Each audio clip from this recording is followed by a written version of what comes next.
teacher Donna, your grade 7 carpentry teacher. Let's have our rules and guidelines. Number 1, listen carefully to our topic. Number 2, focus on the screen while we are having our discussion. Number 3, if there are things that you do not understand during the discussion, ask your parents or your guardians.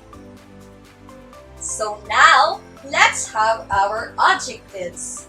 At the end of the lesson, you are expected to name the signs and signals in hazard risk reduction and control. Demonstrate the use of different signs and signals in hazard risk reduction. Value the importance of hazard risk reduction and control to avoid danger. Okay, now let's have our activity called What Am I? You had to identify the signs by arranging the jumbled word. Okay, let's have our first word.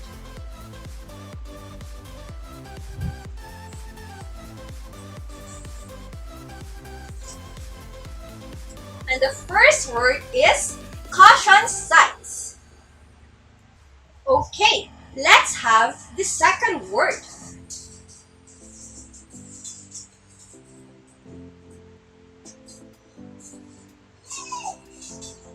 And the second word is directional signs. Okay, let's have the third word.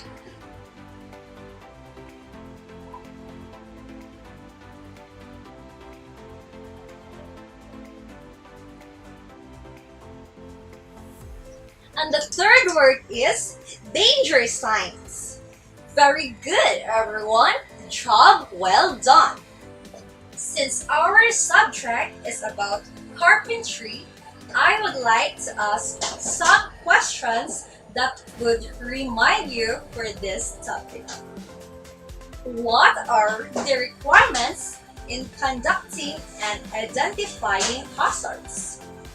Why is it important to know the signs and signals for hazard risk and reduction? And how to identify the hazards and how to avoid it.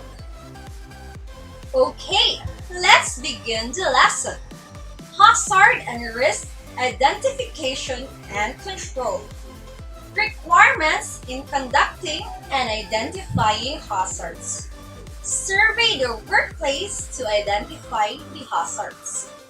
The survey must be in written and must be available to all workers. Determine whether any hazard requires personal protective equipment or PPE. Pay special attention to working conditions or process that can produce hazards. Reassess hazards whenever necessary, especially when new equipment is installed to avoid accidents. Any reassessment must be written and must be available to workers upon request. Working conditions that can produce hazard. Falling objects, object that punctures skin, object that could roll over workers' heat, toxic chemicals, harmful dust, and radiation. Signs, signals, and barricades. Signs, signals, and barricades are important, if not critical, to the safety of the construction workers. Accident prevention signs and tags. Number 1, general signs. Signs and symbols required shall be visible all the times when work is being performed and shall be removed or covered promptly when the hazard does not exist anymore. Danger signs. Danger signs shall be used only where an immediate hazard exists. Danger signs should be read as predominating color for the upper panel, outline on the borders, and a white lower panel for additional sign wording. Caution signs. Caution signs shall be used only to warn against or caution against practices.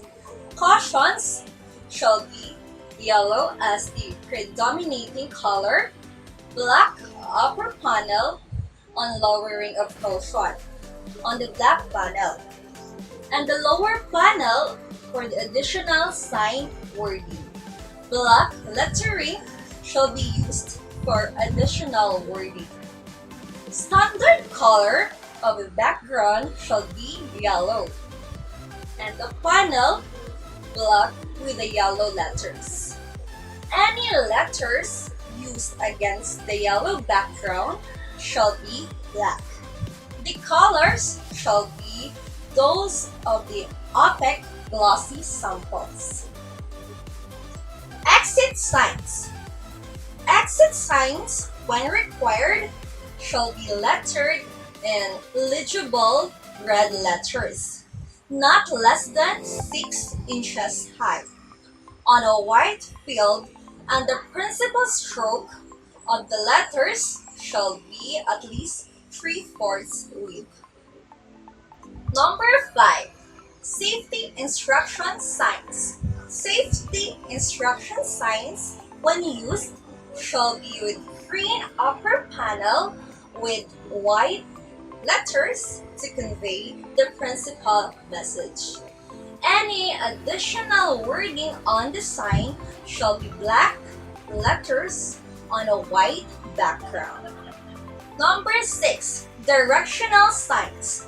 Directional signs other than automotive traffic signs shall be white with a black panel and a white directional symbol. Any wording on the sign shall be black letters on a white background. 7. Traffic signs. Construction area shall be posted with a legible traffic signs at point hazards. All traffic control signs or any devices used for protection of construction workers shall be conform to occupational safety and health administration standards. Number 8. Accidental prevention tags. Accident prevention tags shall be used as a temporary means of warning of an existing hazard, such as a defective tools and equipments. They shall not be used in a place of or a substitute for accident prevention tags. Okay, we are done in our lesson, and let's apply what you have learned. Cough on act. Using your hand or any body gestures, create your own hand signals. Example for this is a stop sign. Okay, now student, it's your turn. Take a picture of yourself performing the hand signs. Below your picture, write an explanation about it. Okay, let's have our second part. Sing the signs. Record a 1-minute song about the importance of signs. Criteria: originality 20%, relevance to the topic 20%, and delivery 10%, a total of 50%. Okay, let's have our written test. Test 1. Multiple choice. Refer it to your handouts. Prepare a separate sheet for your answer. Number 1.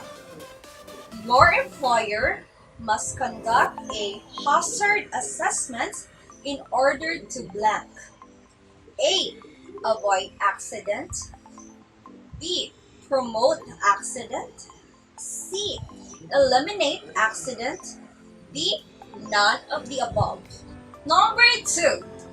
OSH means blank. A.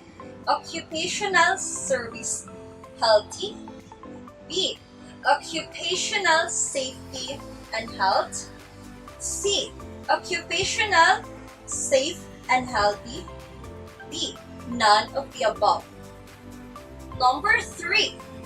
Identifying hazards makes you blank. A. Safe from working. B. Comfortable from working. C. Work efficient. And D. None of the above. Number 4. Who should first know about the accident that happened in your shop? A. The principal. B. Nurse. C. Teacher. D. Doctor. Number 5. Accidents can be prevented blank. A. Through proper care and maintenance of tools and equipments. B. Right attitude towards work. C.